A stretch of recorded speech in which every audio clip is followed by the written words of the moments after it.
ఈ రోజే డౌన్లోడ్ చేయండి. మీ ఫేవరెట్ షోస్ చూడండి. అమరవీరుల సంతాప సభ జరుగుతుంది. కానీ ఆ సభలో ఇంద్ర కూడా అమరుడయ్యాడనే విషయం బయటకొస్తుంది. మీరు మేజర్ కాబట్టి మీకు ఆ గౌరవం దక్కిందండి. మీ భార్యగా నాకు ఆ గౌరవం దక్కబోతోంది. అవును సుభద్ర, ఒక వీరుడుకున్న గౌరవం ఎంతో గొప్పది. అది నేను అనుభవించాను. మన ఇంద్ర కూడా అనుభవిస్తున్నాడు. ఎన్నాళ్ళు ఇంద్ర బతికే ఉన్నాడనుకున్న ఆ ఇద్దరి దంపతులకు మనం రేపు పెద్ద షాక్ ఇవ్వబోతున్నాం. దీనివల్ల మనకేంటన్నా ఉపయోగం? ఇంద్ర చనిపోయిన విషయం బయటకొస్తే అహల్య గుట్టు రట్టవుతుంది. ఆ ఇంట్లో నుంచి బయటకొస్తుంది. నాకు భార్య అవుతుంది. అది ప్లాన్.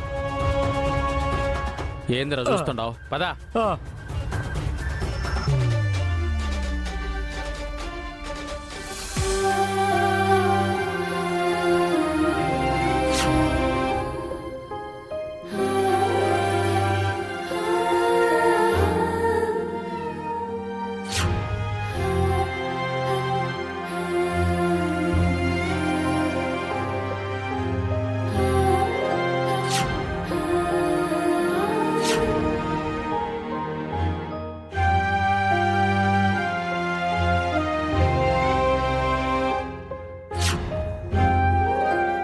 మీరు నాకు దూరం అవ్వాలి అనుకునే కొద్దీ నేను మీకు దగ్గర అవుతూనే ఉంటాను.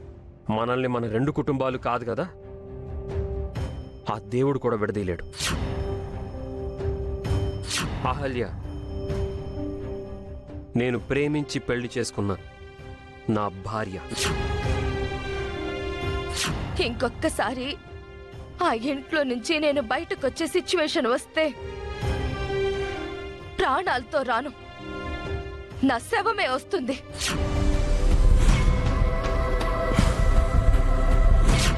ఇన్నాళ్ళు వాడిని వెనకేసుకొచ్చిన నేను కూడా ఇప్పుడు మౌనంగా ఉన్నాను. పాపం, నేను మాట్లాడట్లేదని వాడు ఎంత బాధపడుతున్నాడు. నా పిలుపు కోసం ప్రతిసారి వాడు నా వైపు ఆశగా చూస్తుంటే నా గుండె పత్తలవుతోందండి.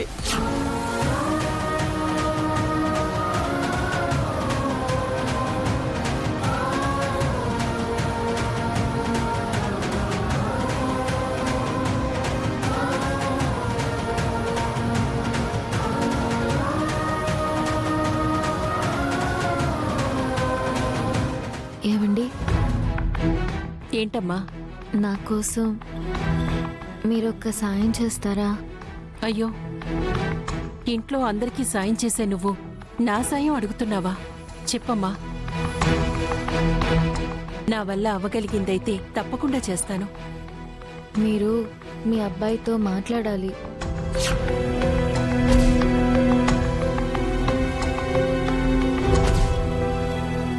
ఎన్నాళ్ళని ఆయన మీద కోపంగా ఉంటారు. తల్లి కొడుకులు మాట్లాడుకోకపోవడం ఈ కుటుంబానికి మంచిది కాదు. మీరు మౌనంగా ఉన్నారని ఆయన చాలా బాధపడుతున్నారు. ఆ విషయం నాకు తెలుసమ్మా. గౌతంతో మాట్లాడాలని నాకు ఉంది. కానీ వాడితో నేనేం చెప్పాలి? నన్ను వదిలేయమని చెప్పండి.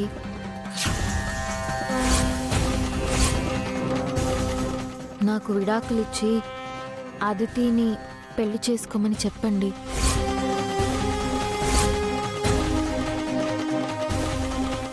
ఏం మాట్లాడుతున్నావు అహల్య? నేను అలా ఎలా చెప్తాను? మీరే చెప్పాలి. మీరు చెప్తేనే ఆయన వింటారు. విడాకుల పత్రాలపై ఆయన సంతకాలైతే చేశారు, కానీ నన్ను విడిచిపెట్టడానికి, అదితిని పెళ్లి చేసుకోవడానికి సిద్ధంగా లేరు. ఆయనకి దూరంగా వెళ్ళాలని నేను ఎంత ప్రయత్నించినా ఆయన నాకు అంత దగ్గర అవుతున్నారు. ఆయన ధైర్యం ఏంటో తెలియదు, కానీ మొండి పట్టుదలతో ఉన్నారు. కనీసం కన్నతల్లిగా మీరు చెప్తేనైనా ఆయన నన్ను వదిలేస్తారేమో. నా కొడుకుపై నాకున్న కోపం నాకు వాడికి సంబంధించిందమ్మా. ఆ కోపాన్ని నీ మీద ఎలా చూపించమంటావు? కోపం కాదండి, సాయం చేయమని అడుగుతున్నాను. నువ్వు ఎలాంటి సాయం అడుగుతున్నావో తెలుసా? నీ పసుపు కుంకాలు నీకు దూరం చేయమని అడుగుతున్నావు. ఏ ఆడది మరో ఆడదానితో అడక్కూడని సాయం అడుగుతున్నావు. నీ తాళంటే నీకు అంత ఎగతాళిగా ఉందా? ఏం చేయమంటారండి? నా వల్లే ఇన్ని సమస్యలొచ్చాయి. నేను రావడం వల్ల మీరందరూ బాధపడుతున్నారు. నువ్వు మా కోసం ఎంతో చేసావు అహల్య. నందుని ఒప్పించి శ్రావ్యకి పెళ్లి చేశావు. ఆ ఇంట్లో ప్రమాదం జరిగితే నీ రక్తం ఇచ్చి కాపాడావు. చెయ్యని నేరానికి ఆయన స్టేషన్కి వెళ్తే ఆ నింద నీపైన వేసుకొని కోర్టుకు వెళ్ళావు. శ్రావ్యకి అమ్మవారు పోస్తే అమ్మగా దగ్గరుండి చూసుకున్నావు. ఆఖరికి శ్రావ్య కోసం విడాకుల పత్రాలపై సంతకాలు కూడా చేశావు. నువ్వు ఈ ఇంటికొచ్చిన క్షణం నుండి మా గురించి ఆలోచించావు తప్ప నీ గురించి పట్టించుకోలేదు.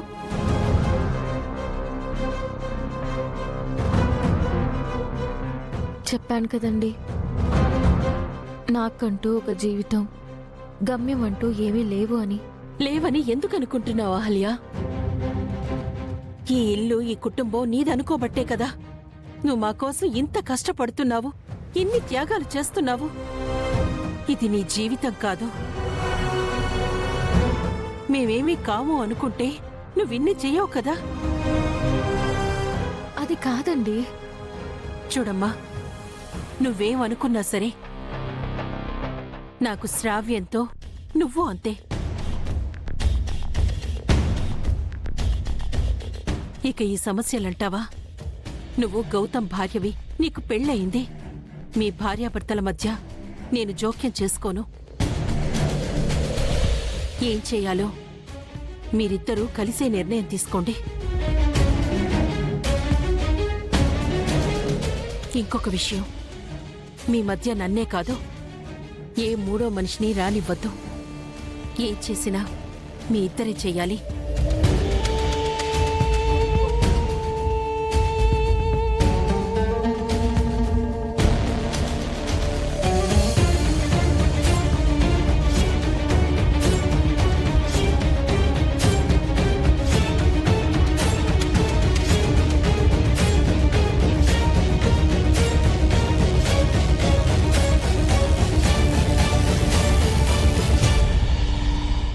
ఆవిడ సాయం చేస్తారు అనుకుంటే ఉన్న ఆ ఒక్క అవకాశము మూసుకుపోయింది. గౌతమ్ గారితో నాకు జరిగింది ఆపద్ధర్మ పెళ్లి అని, గౌతమ్ గారికి నేను భార్యని కాదు బాధ్యత అని ఎలా చెప్పేది?